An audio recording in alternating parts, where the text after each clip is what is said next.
y la presión aumenta progresivamente hasta que abre la válvula de envío.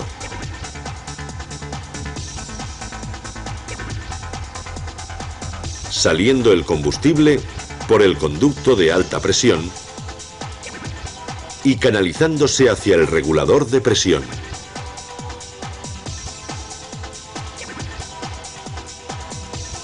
Este regulador tiene la misión de ajustar la presión de funcionamiento en la rampa de inyectores. La regulación se consigue por medio de un muelle que carga sobre la válvula de bola. Cuando la presión de combustible supera el tarado del muelle de aproximadamente 100 bares, la válvula abre el conducto de retorno, liberando el caudal sobrante al depósito. La compresión de cada uno de los pistones y la apertura de los inyectores provoca oscilaciones de presión que pueden alterar el funcionamiento del sistema. Sin embargo, dichas oscilaciones son amortiguadas por el efecto de vibración producido en la válvula y el muelle.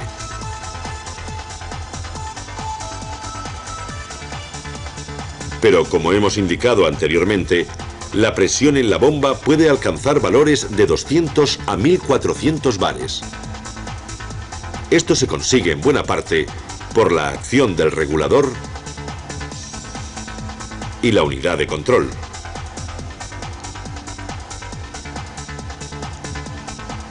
El regulador, además del muelle y la válvula, dispone de un núcleo magnético que se desplaza por el interior de una bobina conectada a la unidad de control. Para conseguir un elevado valor de presión, la unidad de control, mediante una serie de impulsos, hace pasar una determinada intensidad de corriente por la bobina, efecto que provoca el desplazamiento del núcleo contra la válvula. La fuerza ejercida sobre la válvula será la suma de las fuerzas del muelle y la del campo magnético, aumentando por tanto la presión de combustible. Si las necesidades de funcionamiento del motor requieren una presión inferior de combustible, la unidad de control reducirá la relación de impulsos y con ellos la intensidad de corriente y el campo magnético. En este caso, la fuerza ejercida sobre la válvula será menor y la presión de combustible disminuirá. Otro de los componentes de la bomba es el desactivador del tercer pistón. Este elemento se encarga de anular uno de los tres grupos de presión, disminuyendo así la potencia absorbida por la bomba cuando el vehículo funciona con baja carga.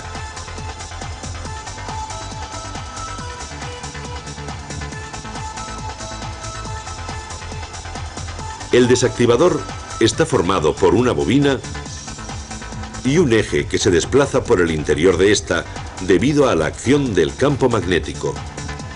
En posición de reposo, la unidad de control mantiene interrumpido el circuito de mando. En este caso, la válvula de admisión abre para permitir la entrada de combustible y durante la expulsión se cierra para que el combustible salga por la válvula de envío. Cuando es necesaria la desactivación del tercer pistón, la unidad de control cierra circuito a masa. El campo magnético generado desplaza al eje y este provoca la apertura de la válvula de admisión, impidiendo que la presión aumente.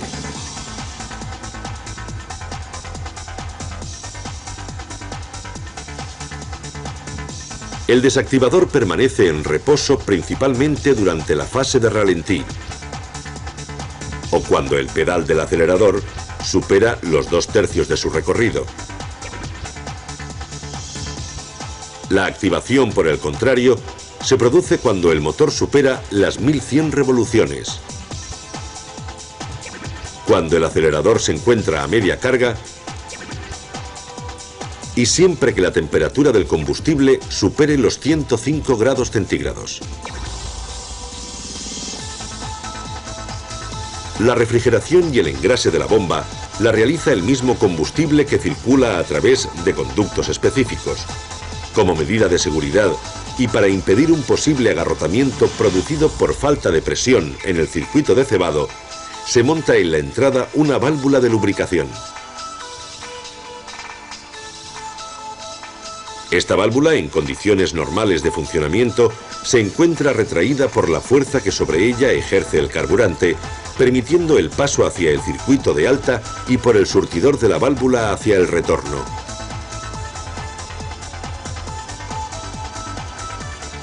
Si por cualquier circunstancia descendiera la presión de cebado, el muelle de recuperación empujaría la válvula, cerrando la canalización hacia la parte de alta presión.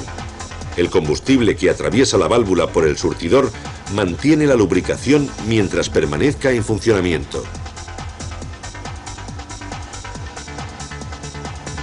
Una vez vista la bomba y siguiendo el recorrido del combustible, pasamos a la rampa común o acumulador.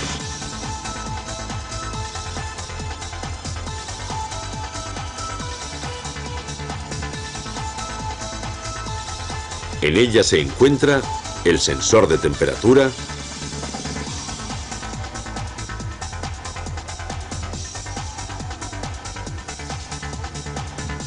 el sensor de presión,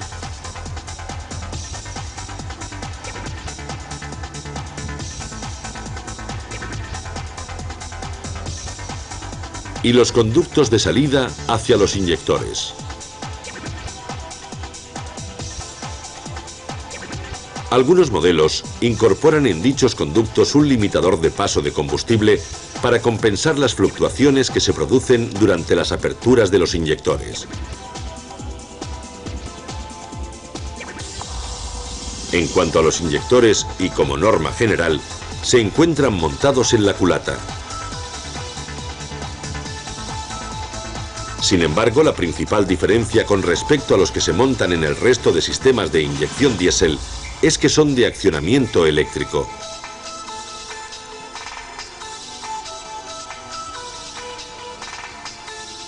En el interior del inyector diferenciamos la parte correspondiente a la electroválvula de mando gobernada por la unidad de control, quien determina el inicio y el fin de la inyección.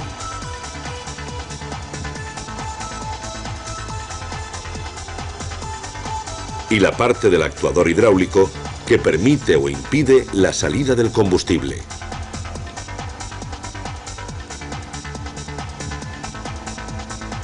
Cuando el inyector se encuentra en posición de reposo, el núcleo magnético mantiene a la válvula de bola cerrando el paso del estrangulador de salida.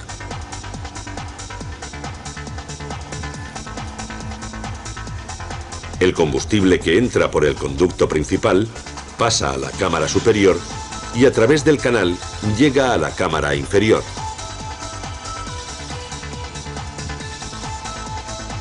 El equilibrio de presiones dentro de ambas cámaras hace que la aguja del inyector permanezca en posición cerrada por la fuerza que sobre ella ejerce el muelle de aguja, impidiendo de esta forma que el combustible fluya al exterior.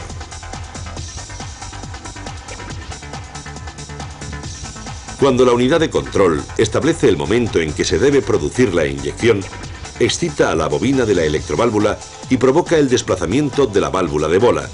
Este movimiento libera el estrangulador de salida, permitiendo que el combustible fluya hacia el conducto de retorno. Provocando una caída de presión en la cámara superior. El equilibrio de presiones se rompe y la mayor presión de la cámara inferior hace subir a la aguja, iniciando en ese instante la alimentación a los cilindros.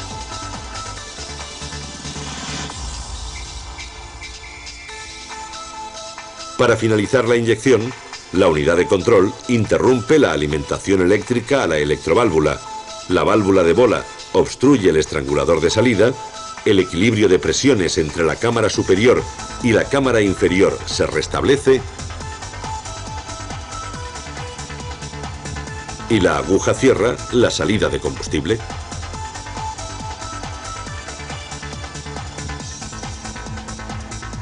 La cantidad de combustible que el inyector suministra depende fundamentalmente de 4 factores, que son Presión existente en la rampa.